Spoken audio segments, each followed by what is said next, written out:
ladies and gents, Spitterack back in the action, and we're talking about Logan. 1 and 3, Old Man Logan. Just Logan. Is that what they call it, just Logan now? When I saw the trailer, it just says Logan. But Yes. of course, anybody who reads the comics, we're calling it Old Man Logan because we see where the inspiration is coming from. And hey, I'm pretty happy for it because you put X-23 in there. Everybody thinks X-23 is going to be in there, and I've been selling that comic like you don't know. Thank you. Got to pay tuition, baby. Got to pay tuition. Come on! Come on! I don't know. X-23, damn, she looks young. Look, come on. We all know. We've seen this film before. What was it called when we saw it the first time? The Professional. That's what, okay? That's what this is. It's The Professional, all right?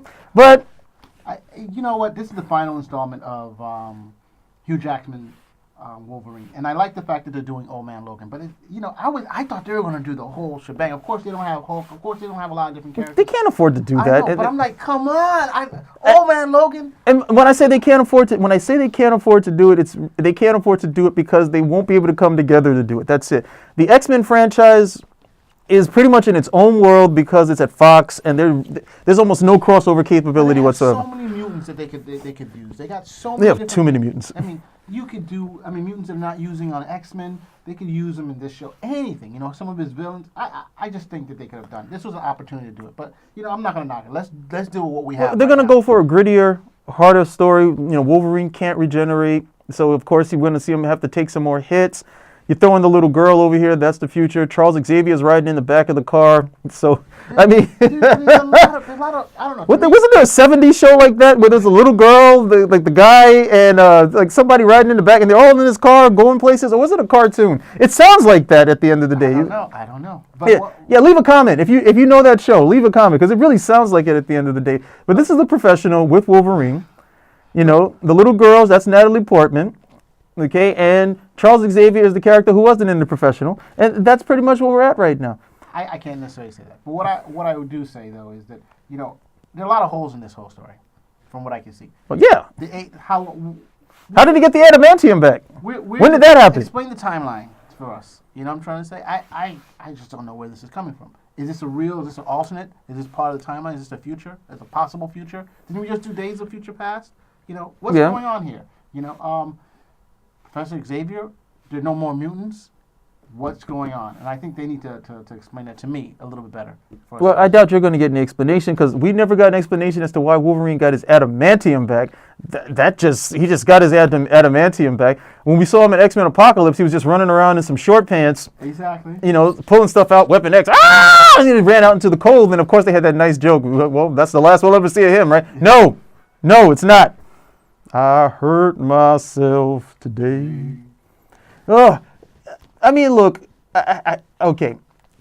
The biggest disappointment I had with Hugh Jackman being Wolverine was that he's tall. That's the only disappointment that I ever had. Other than that, I think he's done an excellent job with the role. He has. This is the last film, and I'm definitely going to see it, and I'm looking forward to it. The only problem I had was that he wasn't 5'3", and I really wanted to see somebody of that stature take the role, or close to it, take the role and just really bat it up, because that's a big part of the character for me. The little Wolverine is really, he's this little guy, but he is tough as nails scrapper, just like the actual Wolverine animal. And Hugh Jackman is like, what, 6'2", 6'3"? He's a tall guy.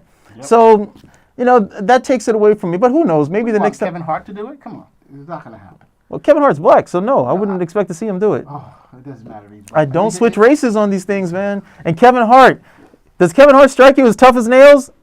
He's a comedian, of course not. But I'm just saying, you never know. I'm just giving an example. No, there's some guys you could. I mean, who would I think of? Somebody maybe like De Niro, but this is De Niro, of course, like a younger De Niro. Okay, who's not necessarily the tallest guy, but he's not 5'3". Yeah. So I wouldn't say not 5'3" or anything of that nature, but somebody a little bit. 6 foot. Yeah. Somebody under 6 foot, 5'7". Shorter than Scott. That's the key thing.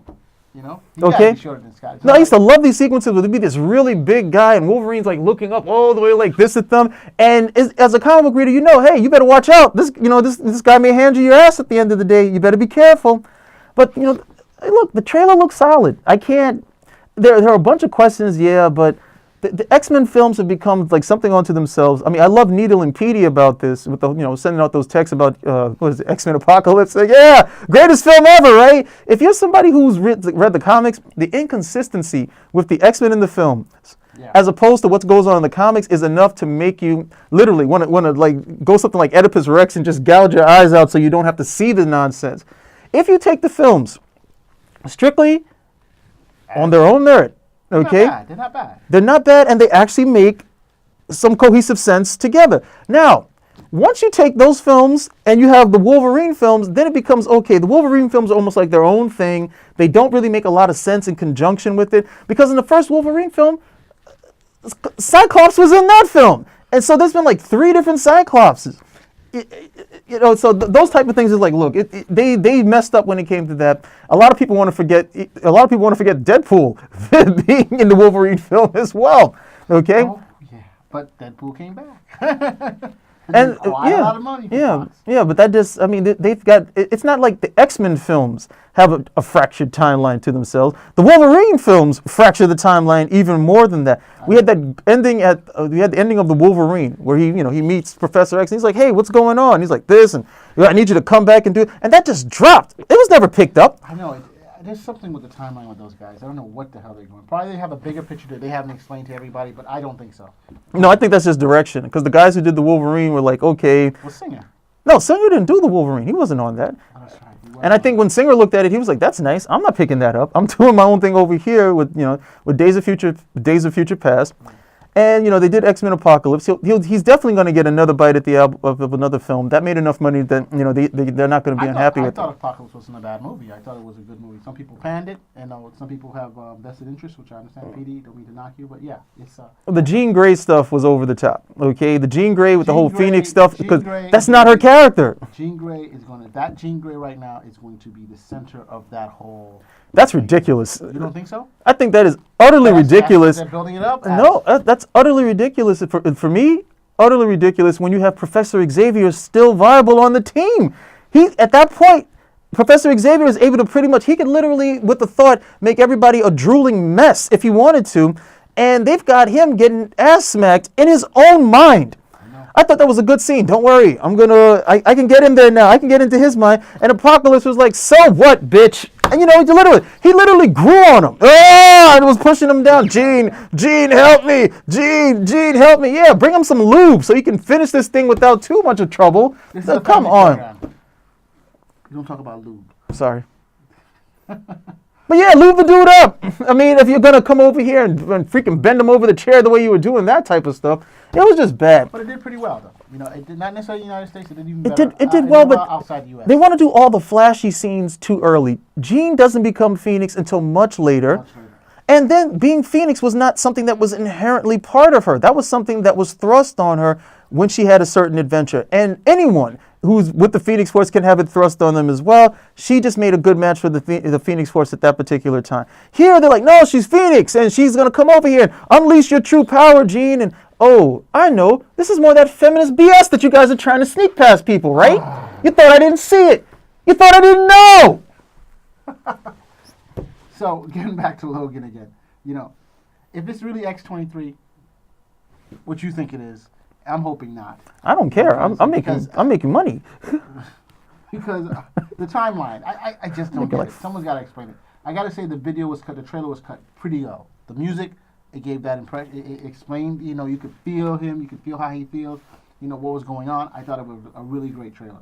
And kudos to you. And Hugh Jackman, I hope that you continue to come back into the Marvel Universe. I hope this isn't, you can, not the X-Men, I hope that you come back in cameos at least. He doesn't necessarily have to do a whole movie again. He can stop in like how he did in Apocalypse. Or I'm looking forward to seeing No Country for Old Mutants. I'm looking forward to seeing this.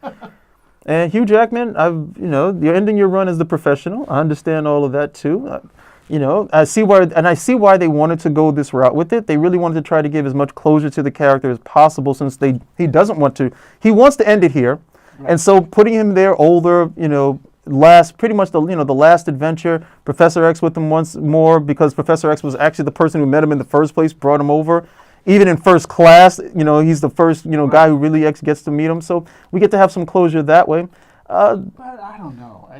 It's Hugh Jackman's leaving a lot of money on the table, right, Hugh? Are you going to just walk away from all that? You think Fox isn't going to throw you a boatload of money to get? No, he's going to do Real Steel 2. Real Steel 2. Come on.